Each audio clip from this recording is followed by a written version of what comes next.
betrayal cuts deepest when it comes from those closest to you. For Captain Ibrahim Traoré, the young leader of Burkina Faso, this truth became shockingly real when he discovered a deadly plot against him, orchestrated by his own chief of staff. The person who eats from your plate is the same one who poisons your food. This African proverb played out in real time as Burkina Faso's intelligence services exposed a massive coup attempt in April 2025. The plan? An armed assault on the presidential palace, with the goal of killing Traoré and throwing the nation into chaos. But who would betray the world's youngest head of state? Who would accept the staggering 25 billion CFA franc bribe to sell out their country? The answer left the nation stunned. As this story unfolds, you'll witness how trust was broken at the highest levels of government, how foreign powers attempted to manipulate a vulnerable nation, and how one leader's vigilance saved his life and possibly his country. Have you ever been betrayed by someone you trusted completely? How did you discover their true intentions? Like this video, subscribe to Untold Stories, and hit the notification bell to learn about political betrayals that changed history. Your support helps us bring these critical stories to light. At just 34 years old when he took power, Captain Ibrahim Traoré became the world's youngest head of state. His journey to leadership began far from the presidential palace, in the small town of Kara, where he was born on March 14, 1988.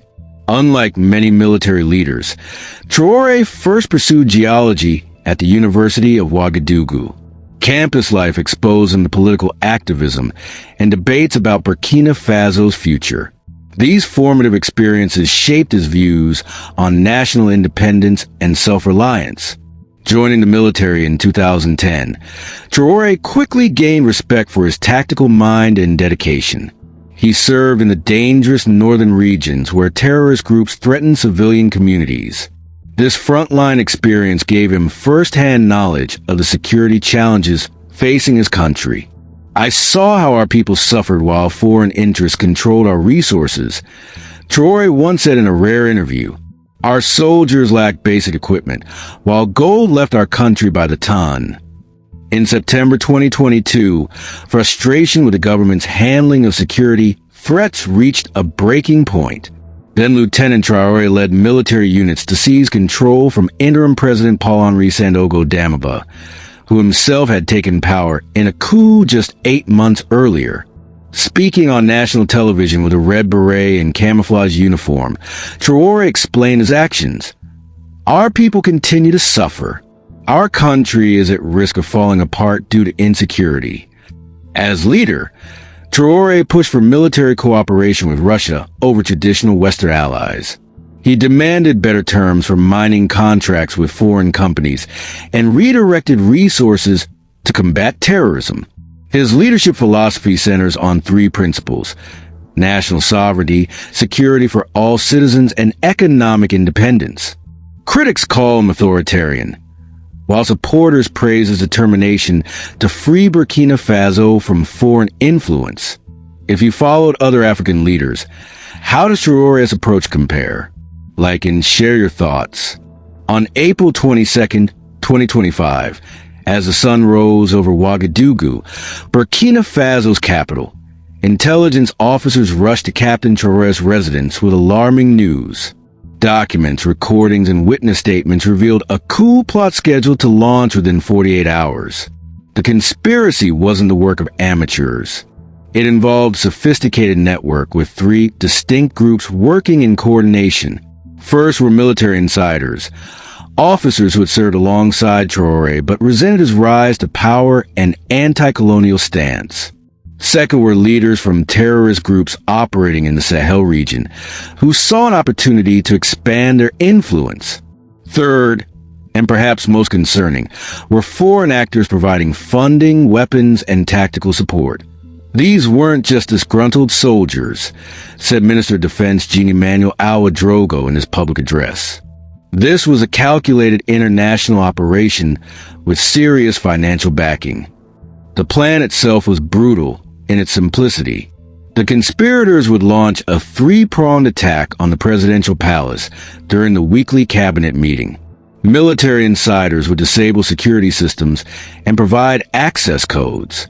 Meanwhile, hired mercenaries would create diversionary attacks across the city to thin out military response.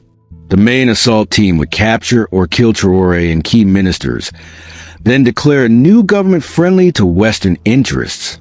Intelligence reports showed they had smuggled in advanced weapons through the porous borders with neighboring countries. These included anti-aircraft missiles, communication jammers, and even drone systems capable of precision strikes. Had the plot succeeded, the consequences would have been devastating. Analysts predict Burkina Faso would have plunged into civil war as pro-Traoré military factions fought the coup leaders. The security vacuum would have allowed terrorist groups to seize more territory. Most critically, the country would likely have returned to foreign domination, reversing Traoré's efforts to secure economic independence. For a nation already battling insurgency and poverty, such instability might be the final blow to its sovereignty and any hope for stability. Have you noticed how often vulnerable nations face both internal and external threats simultaneously? Drop your thoughts in the comments below. The identity of the main traitor shook Burkina Faso to its core. Colonel Marcel Cohn, chief of staff and Traoré's right-hand man for 3 years, had sold out his leader, his country, and his oath of service. He sat across from me at every security briefing. He knew our protocols, our weaknesses, our daily movements. Traoré later revealed in a televised address. He broke bread in my home. The betrayal began 6 months earlier when foreign agents approached Cohn through family connections in neighboring Ivory Coast. Initial meetings seemed innocent, discussions about regional security cooperation. But these talks gradually shifted to complaints about Traoré's leadership and hints of financial rewards for assistance.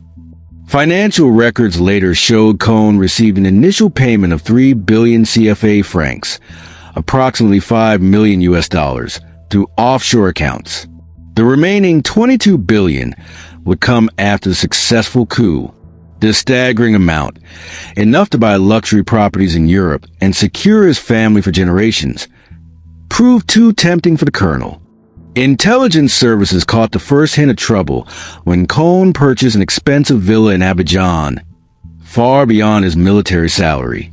Routine monitoring of his communications revealed coded exchanges with known mercenary groups.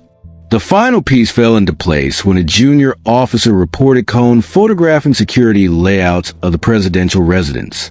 When confronted with evidence during a late-night raid on his home, Cohn confessed immediately. Authorities found detailed palace security plans, contact information for foreign handlers, and weapons cache locations mapped throughout the capital. For Traoré, the personal impact was devastating. Security footage showed the young leader sitting alone for hours after receiving the news, head in hands. The hardest part wasn't learning about the coup, a close aide reported.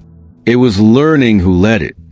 The country watched in shock as the man who had stood beside their leader at national celebrations, who had commanded respect throughout the military, was led away in handcuffs, head bowed.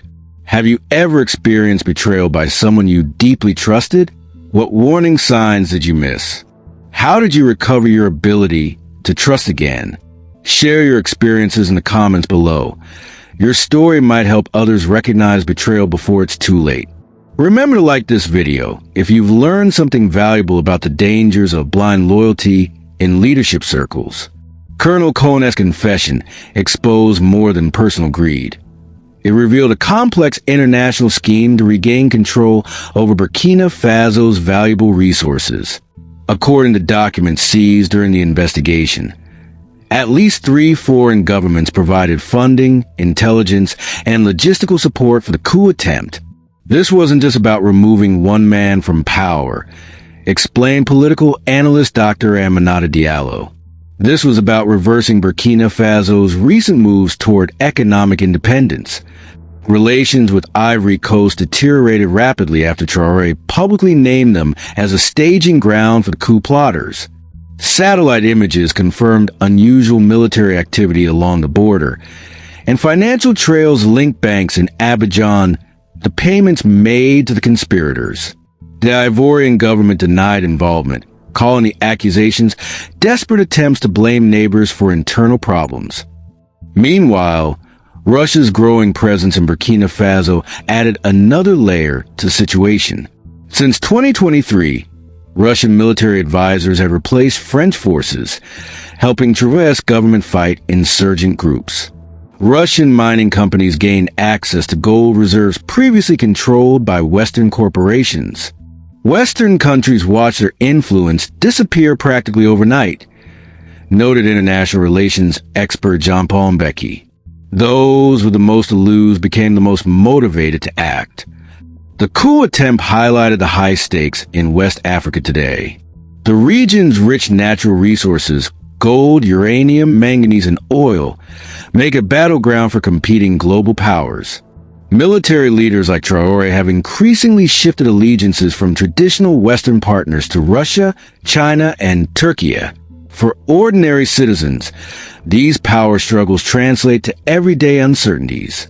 Roads remain unsafe, food prices fluctuate wildly, and promises of development go unfulfilled while international players compete for influence.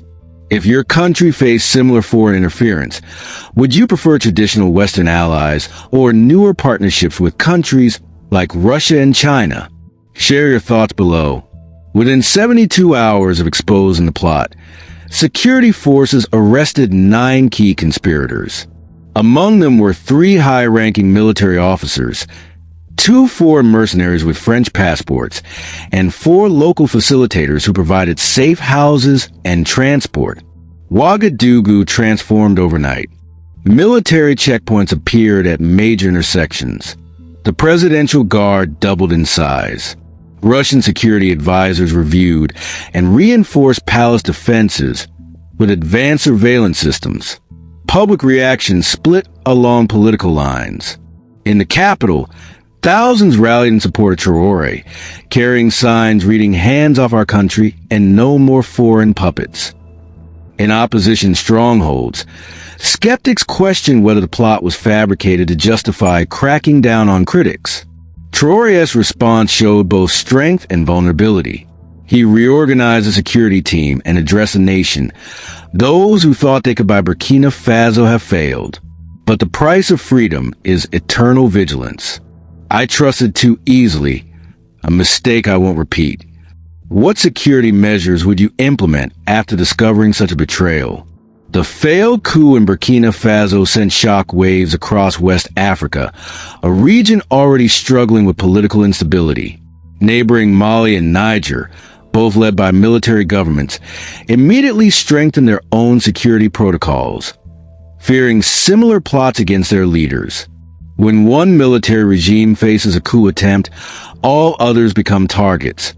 Explained security expert Dr. Fatou Senghor. These governments often lack deep institutional support and depend heavily on personal loyalty. The plot exposed a dangerous overlap between political power struggles and ongoing terrorist violence. Evidence suggested terrorist groups hoped to expand into the security vacuum a successful coup would create. Some armed groups had already prepared to seize control of mining regions during the expected chaos. For other African nations watching closely, Burkina Faso demonstrates how quickly international allies can become adversaries when resource control is at stake. Countries attempting to chart independent paths face both internal and external pressures. Beyond politics, the betrayal offers powerful lessons about leadership. First, trust must be balanced with verification, even with closest advisors. Second, systems matter more than individuals. Traoré's over-reliance on personal relationships created vulnerability. Third, economic independence requires political stability. The two cannot be separated. The most important resource is in gold or uranium, noted one Burkinabe community leader. It's trustworthy people who share your vision for the country's future. For everyday citizens, the lesson is equally clear. Be careful who you trust with information, resources, and power. The person closest to you may have different motives than they show. Has a leadership betrayal ever affected your community? What happened afterward? Captain Ibrahim Traoré survived the ultimate test of leadership, betrayal by his closest advisor. His quick actions saved his government, but the scars of such personal treachery will likely shape his leadership moving forward.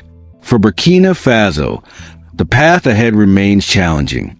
Security threats continue both within and beyond its borders. Trust, once broken at the highest levels, takes time to rebuild. This story reminds us that leadership positions attract both loyalty and deception. True strength comes not just from knowing who to trust, but creating systems that don't collapse when trust fails.